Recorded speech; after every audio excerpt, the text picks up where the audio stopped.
Não são poucas as situações da vida que requerem do judiciário uma atenção especial sobre uma particularidade de determinada circunstância que envolve um sujeito de direito ou sujeito jurisdicionado. Sobretudo, quando essas circunstâncias denotam a presença de um elemento circunstancial que é a urgência. Assim será quando alguém necessita de um remédio em caráter de urgência, necessita de um tratamento médico, fisioterápico, qualquer circunstância, ou até mesmo uma cirurgia, pensemos, situações que possam provocar talvez um risco à vida nas suas multiformas, não é? Circunstâncias que denotam exatamente o perigo da demora do pronunciamento do judiciário.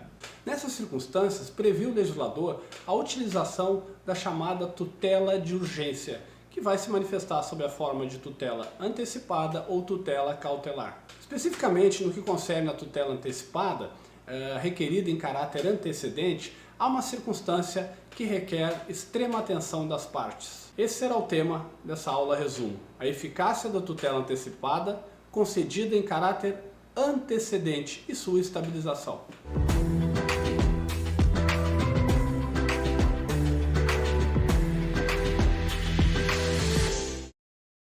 O pedido de tutela antecipada em caráter antecedente corresponde à circunstância em que, antes mesmo de chegar ao juízo, a causa principal, os elementos fáticos e de direito da causa principal, a parte postulou um pedido de tutela antecipada. Certamente, e muitas vezes em razão da urgência, faz-se uma petição contendo exclusivamente o pedido de tutela de urgência na modalidade antecipada. Assim será, por exemplo, quando alguém pretende a obtenção de remédios, de uma cirurgia ou tantas outras circunstâncias, né? Falamos aqui em remédios, cirurgias, porque são as situações mais clássicas e que elucidam melhor o entendimento da matéria.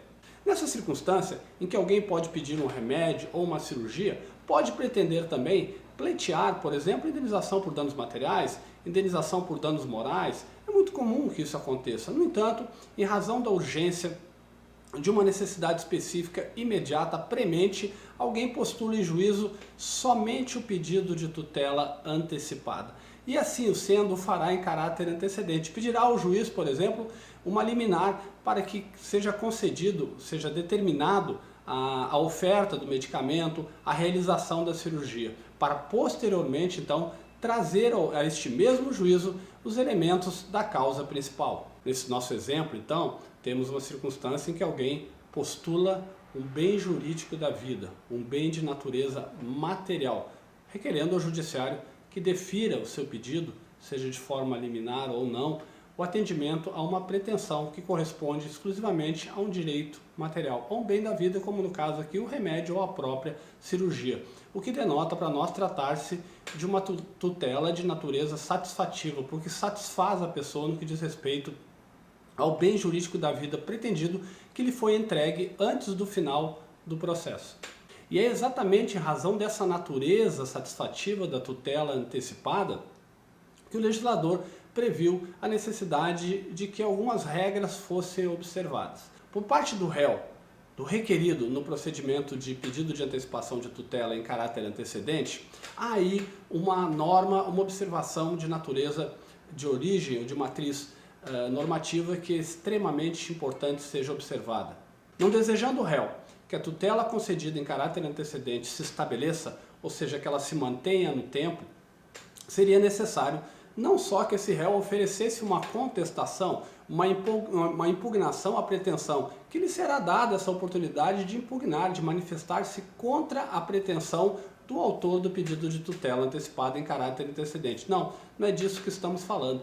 Impõe ao legislador a necessidade de que a decisão concedente da tutela antecipada seja objeto de um recurso, no caso, um agravo de instrumento por tratar-se de decisão interlocutória. Sim, bem sabemos que a propositura de recurso se trata de uma prerrogativa das partes, que não satisfeita com decisões judiciais estabelecidas nos processos em que fazem parte, podem recorrer a uma instância judicial superior tentando reformar ou anular essas decisões.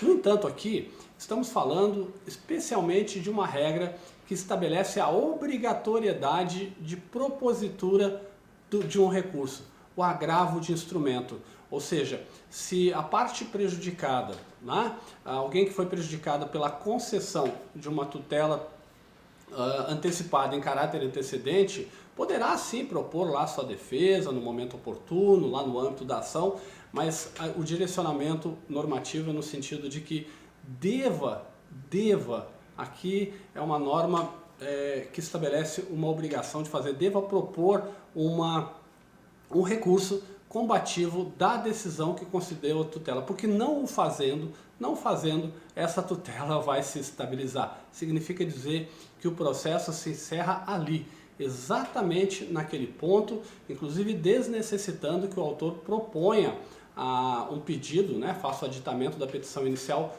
com o pedido da causa principal. Bem sabemos que a propositura de recursos que pretendam combater decisões judiciais que tenham prejudicado as partes, se trata de uma prerrogativa do sujeito jurisdicionado.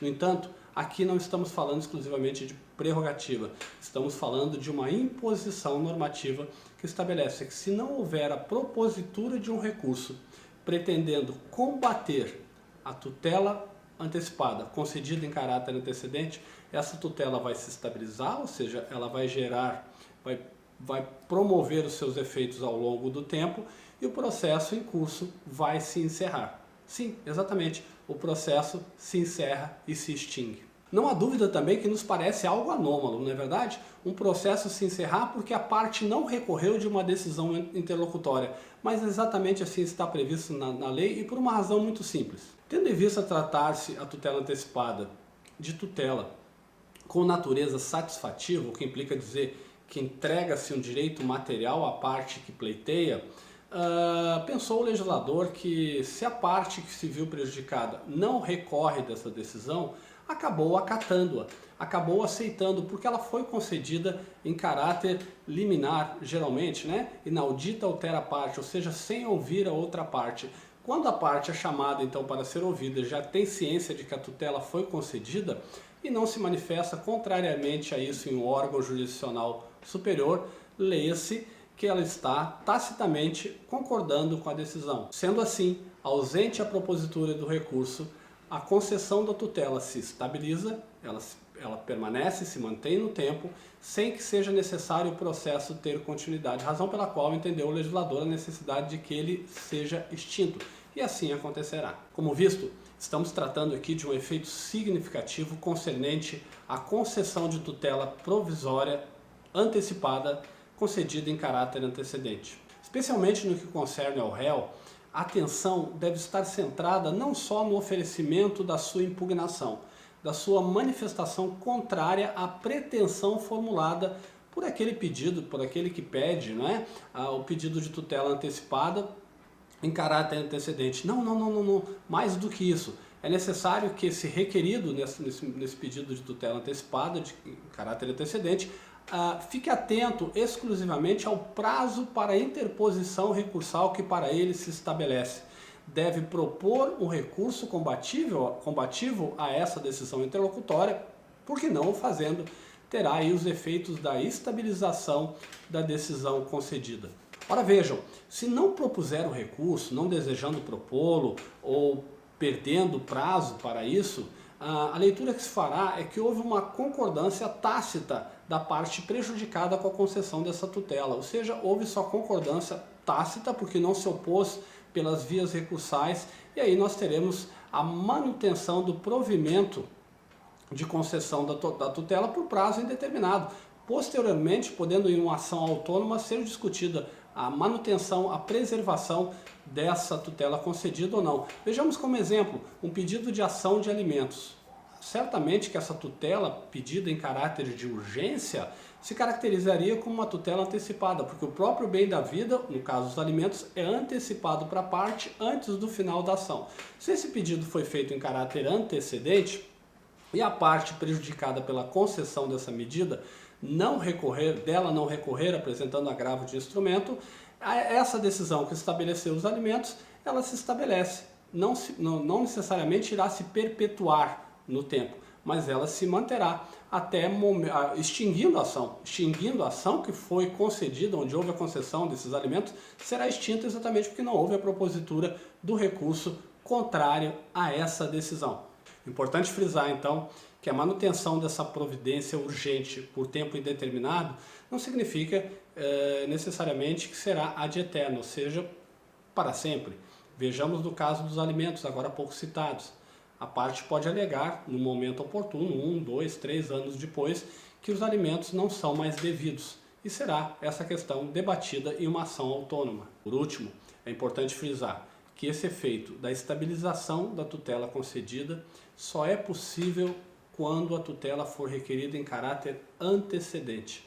Essa mesma situação ela não se aplica quando a tutela é requerida em caráter incidental, ou seja, quando já acompanha a petição inicial já acompanha todos os elementos da causa, não haverá necessidade de propor depois um aditamento da inicial com os elementos da causa e do direito, ou quando já há um processo em curso e a parte requer a tutela antecipada. Nesses dois casos nós temos aí a tutela pedida em caráter incidental e não se aplica aí esse efeito da estabilização da tutela, somente quando for requerida em caráter antecedente.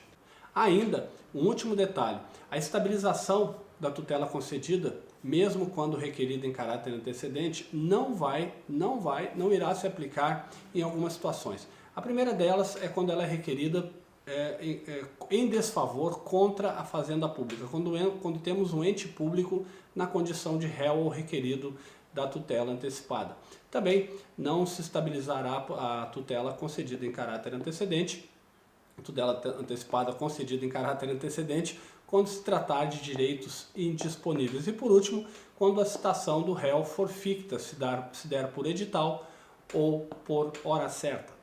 Esperamos que essa aula resumo tenha sido suficiente então para entendermos um dos principais efeitos da concessão da tutela antecipada requerida em caráter antecedente.